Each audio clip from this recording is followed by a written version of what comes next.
If you've ever dealt with a narcissist, loved a narcissist, and were married to a narcissist or raised with a narcissist, one of the things that you would have consistently experienced was this absolute rejection of your experience. So a narcissist must reject your reality because they live in a fantasy world inside their own reality. They believe they are far better people than they actually are.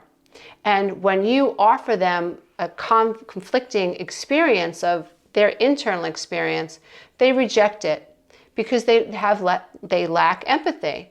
And so when you try to confront a narcissist, you're going to be butt up against this reflex within them to reject your experience, to reject your reality. Dealing with confirmation bias with a narcissist. So a narcissist believes that they're right. They are biased to this opinion. And so what happens with confirmation bias? When I'm experiencing confirmation bias, I have a belief and my mind works to make that belief true. And so any conflicting data, I ignore it. So if I'm a narcissist and I've hurt you and I really don't care, I'm annoyed that you're complaining that I'm 15 minutes late. I'm annoyed that you're not worrying about what I had to do all day and how hard it was for me to actually come out with you. I'm annoyed that you're giving me any trouble. I'm annoyed that you're not worrying about what it was for me to get in your car, what it takes for me to get dressed and go to this party with you. I'm annoyed that you don't appreciate, in my head, I'm doing you a favor. The confirmation bias actually prevents me from being able to take in your information. It prevents me from hearing you. I'm not listening to you. I was never listening to you. I don't care what you have to say, right? So you are a minion in my world. You live to serve me. I am dominant over you. You should feel like it's natural for you to subjugate your experience to my experience. So what? It took you had to leave your house an hour early to get to my house on time and I'm making you wait. So what? Why are we worrying about your experience and we're not worrying about my experience? You confront and you call out your narcissistic friend, that's not going to work. What will end up happening, especially if you struggle with low self-esteem or you struggle with setting boundaries, the force by which a narcissist will defend their right to be late, the force that a narcissist will use to annihilate your perception, the force that a narcissist will use to make sure that you are wrong and they are right is oftentimes absolutely intolerable. It can be all-consuming.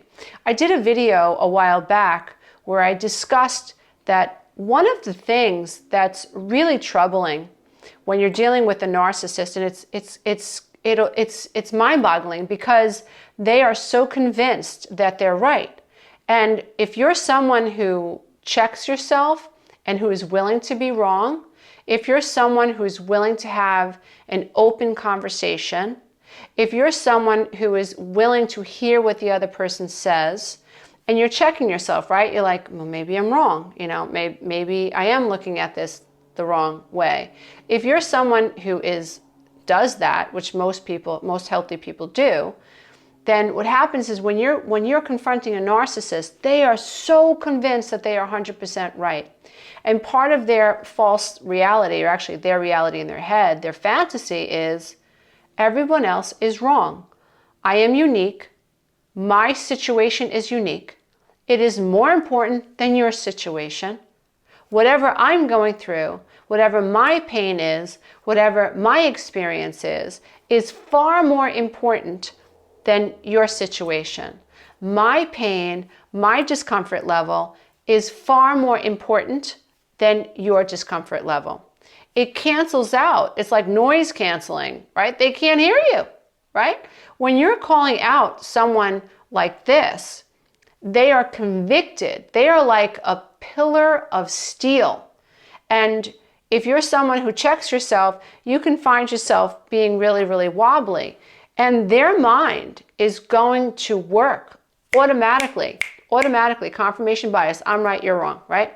And they will filter out any information that you offer them that is in contrast to their strong belief, which is they're right and you're wrong. They are in control. You are their minion. You are supposed to be acquiescing to everything that they say. Whatever they believe, you have to believe. And they want you to believe that they are stronger than you, smarter than you, more important than you, more unique than you.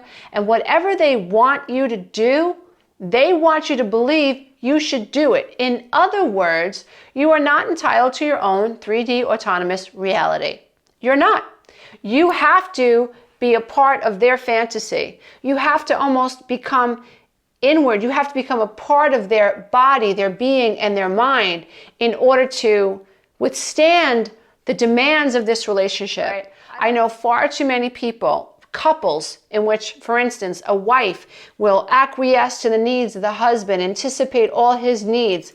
Her brain turns to mashed potatoes, and her entire world is built around, what does he think? What does he want? What does he feel? I can't upset him. He's upset. How do I fix this? How do I fix this? And the person in that relationship, the wife in this situation, and it could be the other way too. It could be the husband playing the role of the wife, and he is the one subjugating his needs for the sake of the narcissistic wife.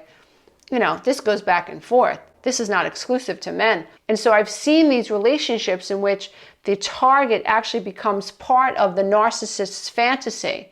And in this fantasy, oh my Lord, the fantasy just gets solidified. So now we have two people in a relationship, and both people are acquiescing to the needs, wants, desires, fears, anger, you name it, to the narcissist. And where is the other person? Where is the codependent person? They're really not existing as a 3D autonomous being. Literally, their mind has been hijacked to take care of the narcissist. When you confront, let's say you're a friend of this wife and you confront this narcissist and you call this narcissist out, it's not going to work.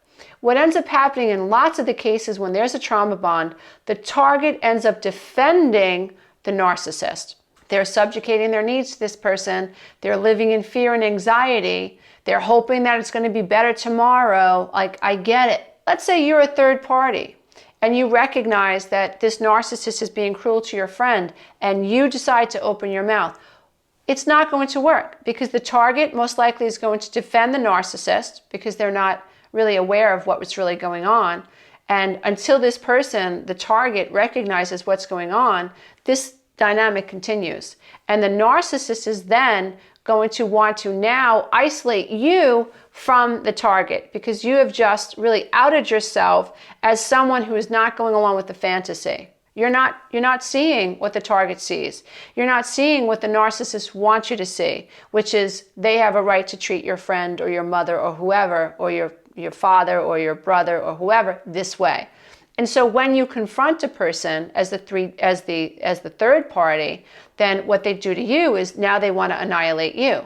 So now your business gets trashed on a Google review. They've never been in your business, right? Now they find people to write negative Google reviews for you. Now they start a smear campaign about you on Facebook. It's an all-out war because what you said, the narcissist is not interested in hearing. Anyone or anything that threatens their ability to leech off this form of narcissistic supply has now become a threat to the narcissist. And now what happens? You trying to be an empathic friend, you trying to help your friend, you listening to your friend over the years talk about this situation and the various types of way that your friend has been treated, you have enough. And one day you decide to call the narcissist out. You have to understand that that's a beautiful thing. You're coming from a beautiful place, but all that's going to happen is reinforce the trauma bond with your friend. The friend may not only defend the narcissist to you, the friend will now feel the need to protect the narcissist and downplay what's really going on when they talk to you, because now you've become a threat. So now they're not going to trust you with this information, which is really difficult when you're the friend of a person who is in this narcissistic relationship, it's so hard to watch your friend go through this and feel like you can't say anything. It's so difficult to be a sister or a brother, a mother or a father, and know that your child, for instance, is in this relationship, this trauma bonded relationship, this codependent enmeshed relationship, and there's absolutely nothing you can do until this person asks for your help and they're actually willing to make the break. Hey, if you love this content, don't forget to check out the next video, and you can go to my website and take the codependency quiz.